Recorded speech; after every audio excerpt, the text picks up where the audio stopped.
Stop what you're doing before you make any mistakes. We are here to share with you 10 things that you don't want to forget when you're playing The Witcher Old World. Don't feel like you need to use all of the content.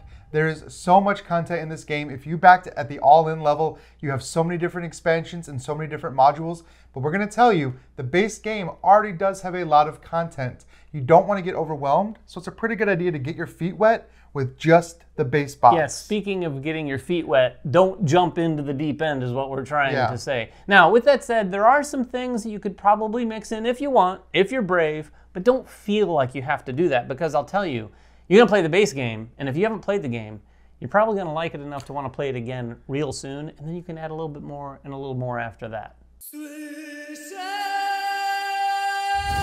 A big part of the game is moving around this map. Now, there's a few ways to do it, but mainly you're going to be playing cards corresponding to the terrain location that you want to go to that's adjacent. But you need to remember that you can do a couple other things. You can always discard any 2 cards to get to that location, even if you don't have the right icon. And probably even more importantly, you can discard a card and a gold to go to any adjacent location. Yeah, hand management in this game is key, and it's not that you're going to have an abundance of coins, but it's easy. There are ways to get more coins throughout the course of the game, and you can kind of manage that. It'll let you maximize your turn by spending those coins instead of discarding 2 cards, because you have to remember that each card in your hand is also a potential action you could take on the board. Those terrain icons are important because when you do want to move, you do generally want to have the right terrain. So when you're discarding or trashing cards out of your hand, when you're acquiring new cards, make sure to pay attention to the terrain as well, because when you're acquiring a card, some of the powers on that card might look really attractive, but yeah, this is a deck building game at its core. And yeah, while David's right, you do want to get some of the best powers that work well for your deck. And there's a lot that goes into deciding which card to take from that drafting row, but you cannot thin your deck out to a point where you don't have a particular type of terrain. That could lock you into specific locations or lock you out of abilities you want to take. Yeah, if you're at a location that's surrounded by a lot of forests and you don't have forest cards, you might be out of luck unless you have some gold. Now, a lot of those location actions are going to let you improve your character and are going to let you move up your tracks on your player board. It's important to note that 2 of these categories, your defense and your alchemy track, actually give you bonuses when you level them up. You're either going to be increasing your defense or drawing potion cards. And these icons might be easy to miss, but they are very important. Yeah, setting that shield level based on your defense is going to be important when you're going into a fight. You don't want to go into a fight with less shields than you're supposed to have. So yeah, pay attention to those icons for sure.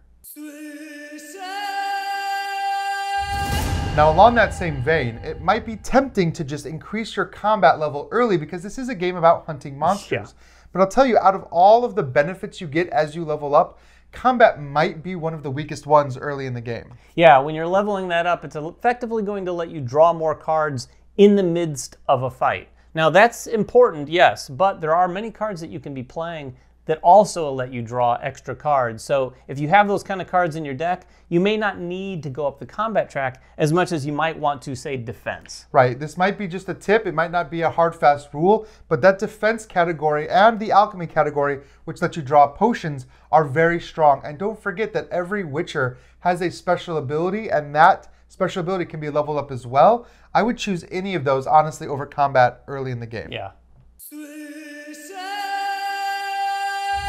This is a game largely about combat, and it's not just against the monsters out there. You can fight the other Witchers too. And even if you're kind of more of a Care Bear, I would urge you to consider that you're going to want to try to fight some of the other Witchers at the table. Whether it's a 2 to 4 player game, that's one of the trophies you can get, and the game's all about getting up that trophy track to win. Yeah, and there's a lot of benefits for fighting other Witchers, and unlike some PvP games, losing a fight against another Witcher is not super detrimental to you, so you're not really hurting your opponent so much, but you are getting their valuable specific trophy.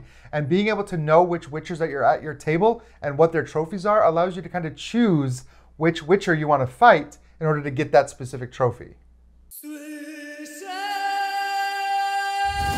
Whether it's a Witcher or a monster that you're fighting, you don't want to wait until your last action to fight it. It might be tempting to go around and play all your cards building up for that fight, but if you enter a fight with 0 cards in your hand, you're going to be in trouble. Yeah, the worst thing you could possibly do is get a trail token to try to get the first action during a fight with a monster, and then start that fight with no cards in your hand. That can happen. It wouldn't be wise to try to do that. Yeah, there are some ways to draw cards. You're going to be drawing cards based on your combat, and like we said in this video, you're going to be playing cards that might let you draw other cards or potions that let you draw cards. But in general, it's a good idea to fight early in order to have a maximum hand for that first attack. Yeah.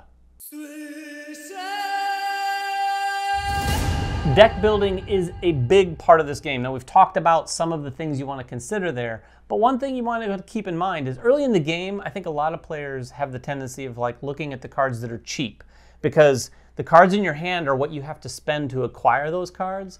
And at the end of your turn, you're going to acquire one of those, and they might cost 2 cards. Some of them might cost 0. Yeah. And I think at the beginning, a lot of people just go, I'll take the 0 so I can preserve my hand for my next turn.